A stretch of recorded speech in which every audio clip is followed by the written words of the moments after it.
এর জন্য গর্বিত। তার জন্ম জয়ন্তীতে কৃতজ্ঞতা চিত্তে আমরা এই বিজয়কে স্মরণ করতে পারি।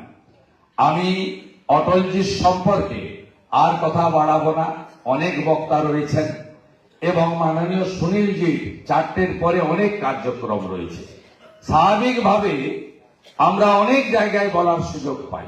আমি শুধু আমাদের ভারতীয় জনতা পার্টির বরিষ্ঠ, অত্যন্ত দশকের পর দশক ধরে যারা কার্যকর্তা হিসেবে কাজ করেছেন, প্রত্যেকের সঙ্গে আমার ব্যক্তিগত আমার নামের পরিচয় আছে, মুখের পরিচয় আছে, কিন্তু একেবারে একটা বড় অনেকের সঙ্গে আমার সঙ্গে সেভাবে সম্পর্ক, আত্মিক সম্পর্ক গড়ে তুলতে আমি চাই।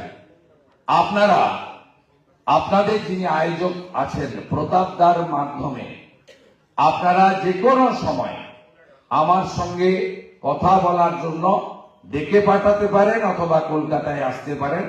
আমি যেহেতু বিভিন্ন দিন প্রবাস করি, দলের নির্দেশে গ্রামে গ্রামে জেলায় জেলায় ঘুরে বেড়াই, তাই আমার কলকাতায় থাকার সময়কালে আপনার সময় আমার সময় ম্যাচ করে আমি আমার সঙ্গে যদি আপনারা মিট করতে চান, বসতে চান, আমি মনে করি সব সমস্যার সমাধান, মনের মিল, কাজের দৃঢ়তা, অর্জুনের লক্ষ্য ভেদের মতো লক্ষ্য পূরণ হতে পারে শুধুমাত্র কথাবার্তা, আলাপ আলোচনার মধ্য দিয়ে। আমাদের